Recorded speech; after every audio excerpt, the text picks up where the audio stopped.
So this is a presentation on Chapter 8, the muscular system.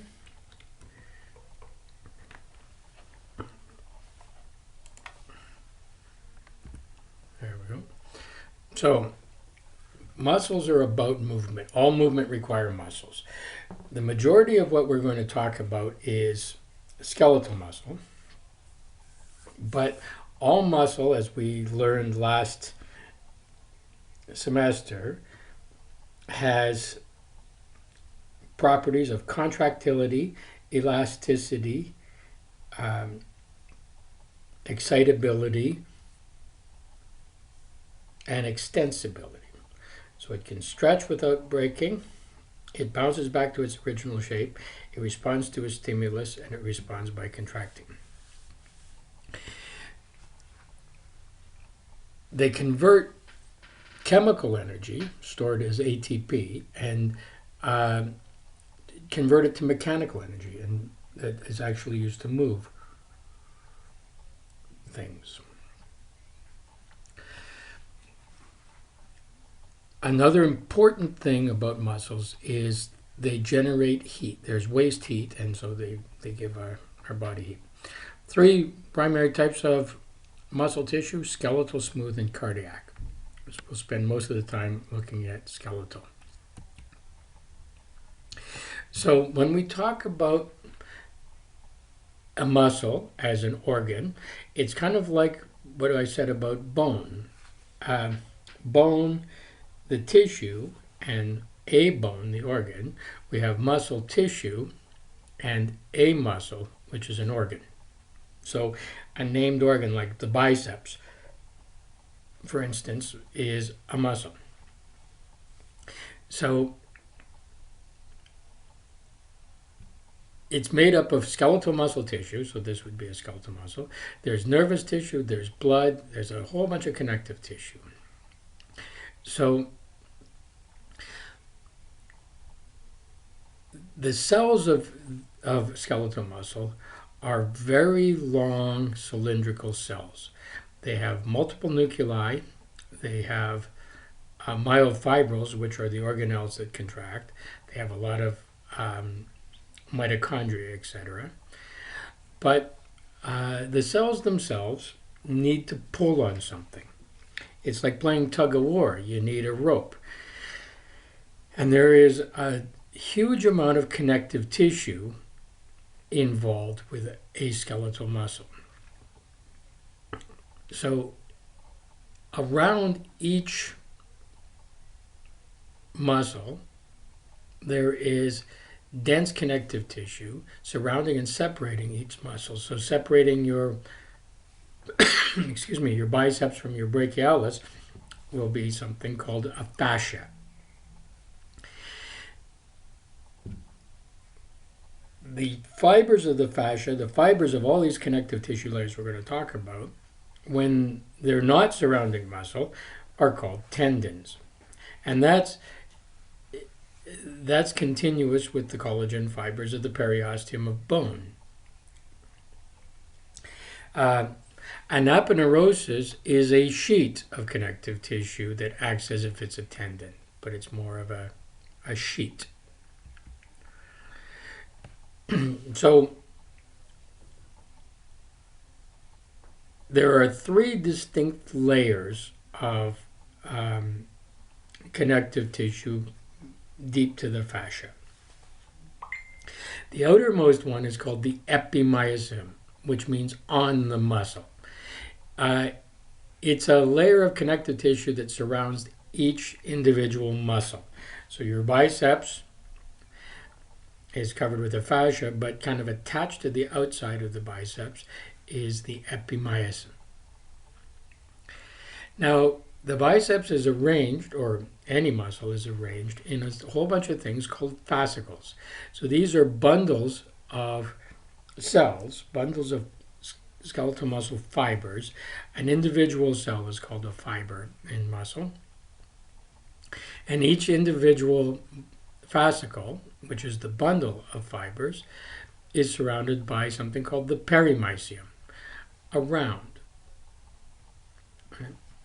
And then each muscle fiber, each cell itself, is surrounded by a connective tissue layer called the endomysium. Now, the endomysium, perimysium, epimysium, fascia is the connective tissues of the fibrous part of the skeletal muscle. This is where you get fibromyalgia from. So if we look at it, this is an individual cell. These are the myofibrils, the organelles of contraction. These are organelles. There's some nuclei. This is an individual cell. Okay. It is surrounded by endomysium. This is a fascicle. It's a collection of individual cells. 1, 2, 3, 4, 5, 6, 7, 8, 9 of them here. And that's surrounded by perimysium. And then these fascicles, and there's 1, 2, 3, 4, 5, 6, 7, 8 fascicles here, is surrounded by epimysium. And then surrounding all of that is a fascia. Now, the fibers of the endomysium, the fibers of the perimysium, the fibers of the epimysium, and the fibers of the fascia all blend together to form the tendon, which is continuous with the fibers of the periosteum.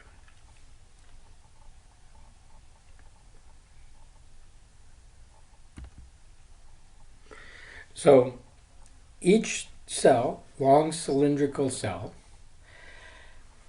responds to stimulation by contracting. That's the excitability part. Now, the cell membrane is a typical phospholipid bilayer, the same as every other cell membrane. But in the case of muscle cells, we call it the sarcolemma.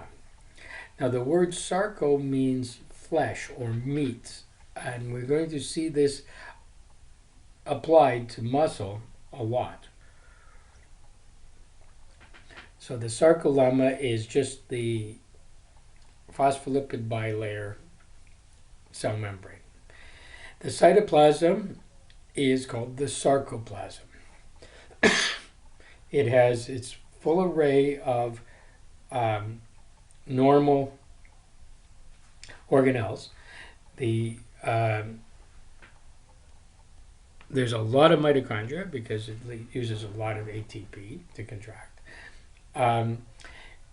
It has many nuclei because the cell can be quite long. A muscle cell often will go from the origin and insertion of the muscle. So in a muscle like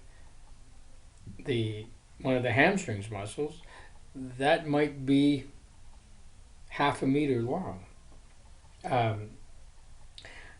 Some of in the sartorius muscle, it can be almost a full meter, and maybe on a basketball player or something. So the cells themselves are quite long. So they have multiple nuclei in them, so that proteins being made do not have to be transported the whole length of the cell. They have these organelles called myofibrils, and these are the organelles of contraction. Now, the myofibrils are made up of a whole bunch of filaments that all overlap each other. They're proteins. There are thick filaments and there are thin filaments. The thick filaments are made out of a protein called myosin. The thin filaments are like a chain of beads made up of a protein called actin. But the string that strings them together is tropomyosin, and then there's another protein that activates contraction called troponin. And now these thin and thick filaments are organized in a specific arrangement that you can actually see with a microscope. And these are called striations. You saw this last semester when we did tissues. You could see the striated skeletal muscle. Now, what the myofibrils they are a long chain of subunits called sarcomeres. Now, a sarcomere starts and ends at a place called the Z line. And then there's alternating dark and light bands. On either side of the Z line, for the two sarcomeres, are I bands. They are only thin filaments. Then the dark bands are the A bands, and they are thick and thin filaments. In the center of the A band is an area which only has the thick filaments, the myosin, and that's called the H zone. And then right in the middle of the sarcomere is the M line. So if we look at this, there's a Z disc here and here on this sarcomere. There's another one here and here. So you'll see that the Z disc really belongs to two sarcomeres, one side and the other. And it is a disc of proteins that provide the anchor for the thin filaments. When you see it in two dimensions, it looks like a zigzaggy line, so that's why it's called the Z line. So you can see that the thin filament comes off the Z disc here, and another thin filament comes off here for the next sarcomere. It kind of reminds me of egg crates, where the protrusion on one side is the indentation on the other. So coming off the center of the protrusion is the thin filament. So if we look on either side of the Z disc, we see thin space, thin space, thin space, thin space, thin space. So all along here, we call this the I band. Now, this is the thick filaments, the myosin, and they line up and they overlap with the thin filaments. So from here to here, it's dark. It is the A band. It's the first band that was seen. As microscopes got better, they realized there was two parts to the A band. The part here where it goes thin, thick, thin, thick, thin, thick was darker than the part where it goes thick space, thick space, thick space here. So this area between the ends of the thin filaments looks brighter, and the word for brightness is helios. It's where we get the word halo. So the bright area is a helios. So we'll call this the H zone of the A band. And then right in the center, because of an anomaly in the proteins, because this side the proteins move one direction, this side it goes the other, where they join in the center, makes a little knot that becomes visible as the M line, the midline. Now what's interesting is that the M line is always equidistant to both Z discs, or both Z lines. The I band varies in width, the H zone varies in width, but the A band always stays the same length. Now, another thing that I want you to see in cross-section, like over here, you can see that each thick filament interacts with 1, 2, 3, 4, 5, 6. Is it 6? See, it's surrounded all around here. And that thin filaments, and that each thin filament interacts with 3 thick filaments.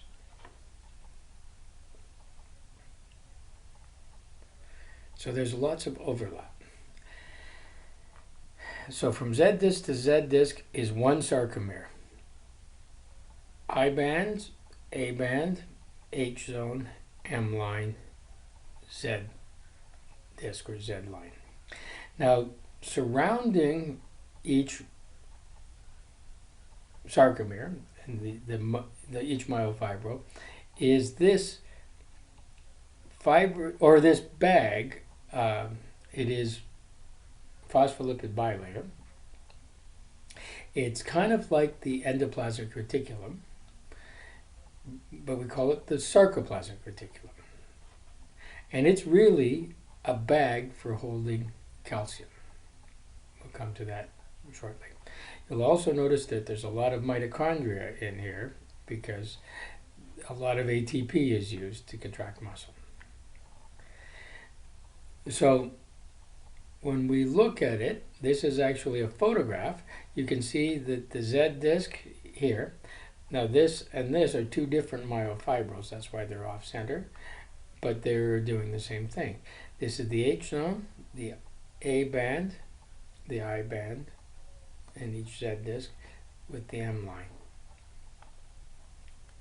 in between.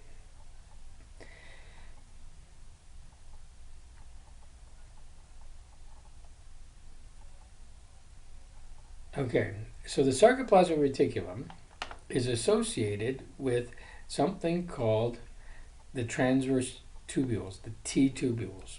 If we go back to this picture here, you'll see that this is a T tubule. And it looks like it's a ring that goes around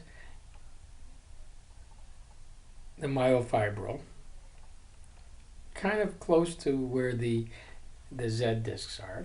And it's associated with the sarcoplasmic reticulum of this side and a different sarcoplasmic reticulum of that side. And you'll see kind of these pipes coming off. And they extend all the way to the surface. So the lumen of this T tubule is continuous with the extracellular space. So it's really an invagination of the sarcolemma, of the cell membrane. And so inside that hole is actually outside of the cell. And the job of the T tubule is to bring the outside environment to the middle of the cell at the level of each myofibril.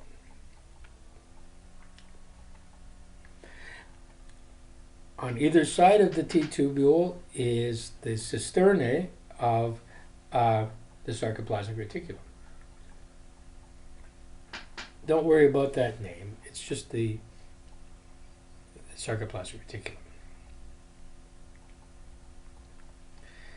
So it ends up looking like this. And you'll see how the T tubule comes right from the surface and surrounds each myofibril and is continuous with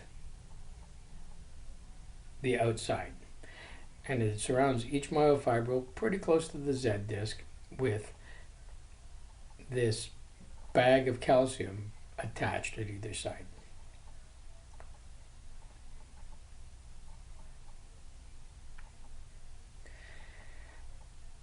Okay. Another piece of the puzzle. Skeletal muscles contract when they're stimulated by a motor neuron, right?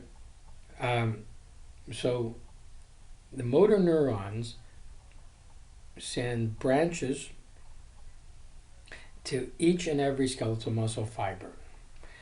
It is functionally connected at a little gap called the synapse. So what happens at the synapse is that when the nerve fires, when the nerve is stimulated, it releases into the synapse, in the synaptic cleft, a neurotransmitter. In the case of skeletal muscle, that's acetylcholine.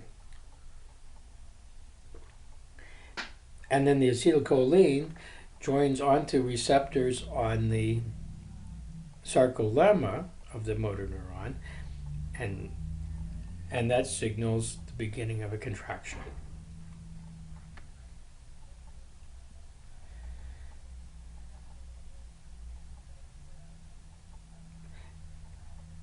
We won't get into it too much, but the neuron makes the neurotransmitter and stores it in vesicles, and when the neuron fires, when the neuron has something called an action potential, it releases through exocytosis this neurotransmitter.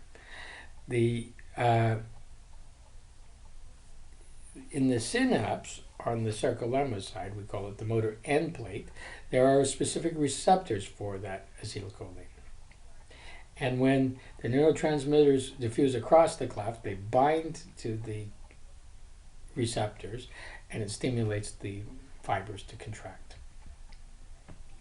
So it looks like this. This is the motor neuron.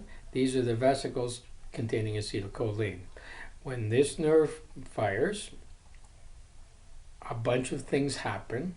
Some gates for calcium are open. Calcium goes into the cell, causes these vesicles to join with the surface and release their acetylcholine in here. This motor end plate is the sarcolemma with the receptors on it. It's thrown into a whole bunch of folds, which increase the surface area of it.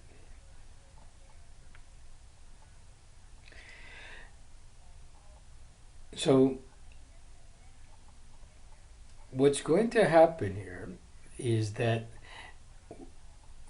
for the muscle to contract, for the muscle to shorten with any force, it needs to contract by having the thin filaments overlap the thick filaments to a greater extent. The thin filaments are pulled towards the M line. When the thin filaments are pulled towards the M line, the Z discs get closer together in each sarcomere. When the Z discs get closer together in each sarcomere, the whole sarcomere gets shorter, and all the sarcomeres joined in the myofibril get shorter, and the whole myofibril gets shorter.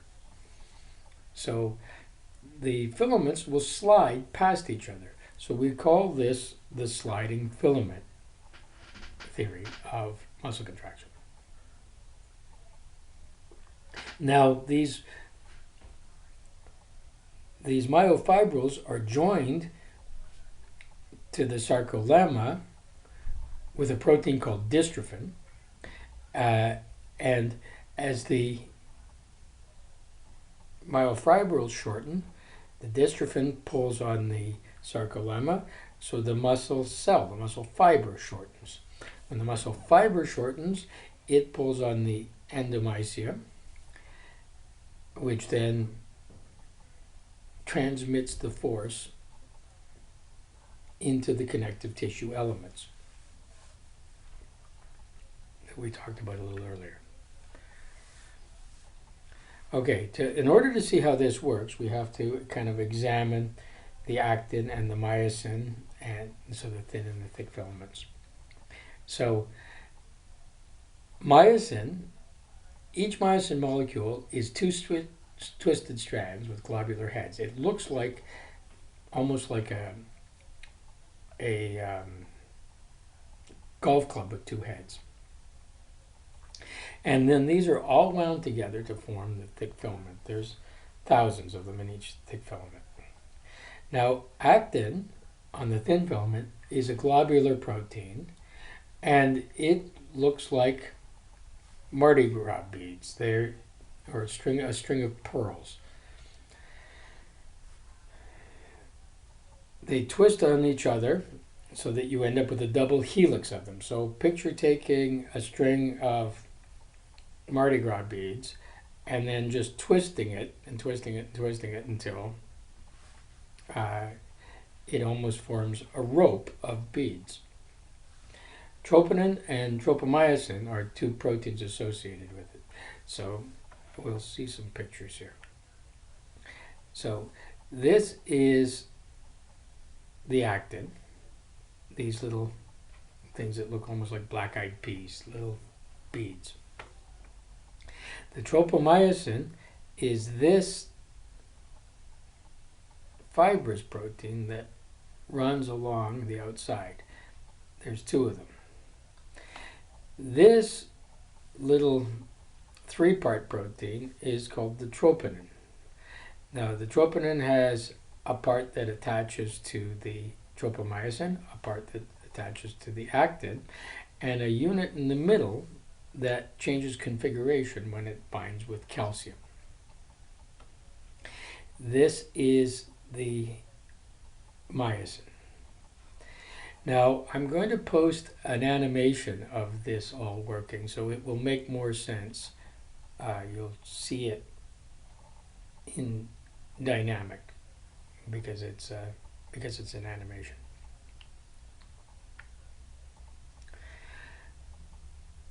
Okay, so if we look back here, you'll see there's a little dot on each actin, and that's a binding site for myosin. If the tropomyosin is out of the way, the myosin head binds to the actin and forms a bond. This myosin head, we'll see, is in an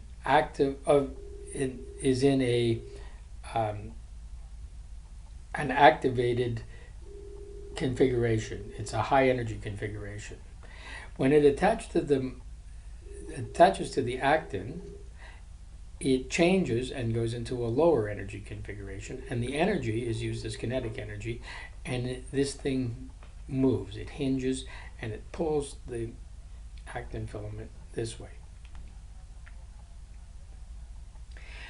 So we call the binding a cross bridge. The binding causes the head to bend and pulls on the actin, moving it towards the center, towards the M line. Then the head releases, attaches to the next binding site on the next actin, and then pulls that towards the center.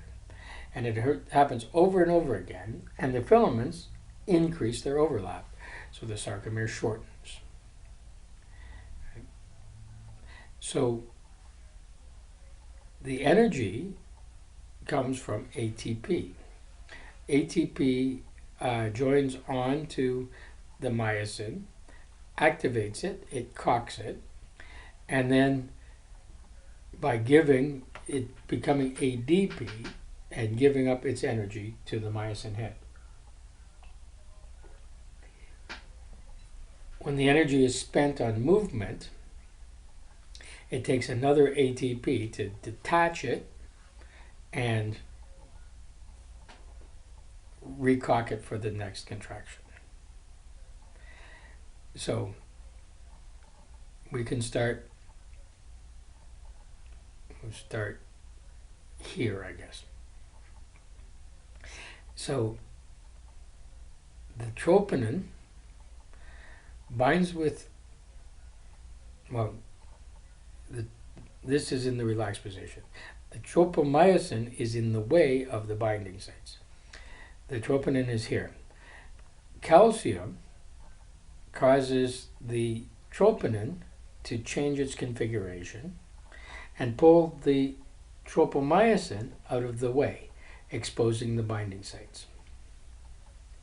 And you'll see that the myosin is bound to an ADP and a P, so the energy is already in the myosin and it's in this activated position.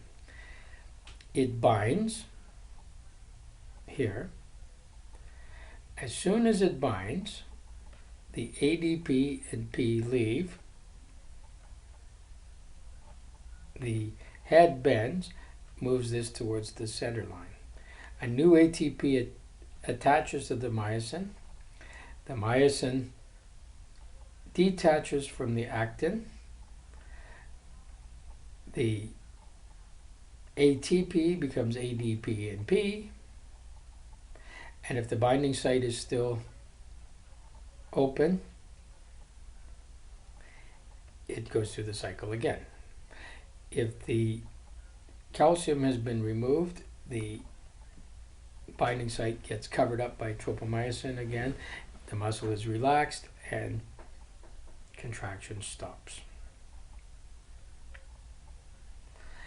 When we look at it, and the way that we know is that when the muscle is relaxed, there is a large H zone, a large I band, and the Z lines are far apart. The A band stays the same length. As it starts to contract, because the thin and thick filaments overlap, the H zone becomes narrower, as does the I band, because now there's more overlap, and the Z discs get closer together. When it's fully contracted, the H zone and the I band virtually disappear. And that's fully contracted. I'm going to stop this video here, and we'll pick up at stimulus for contraction on the next video.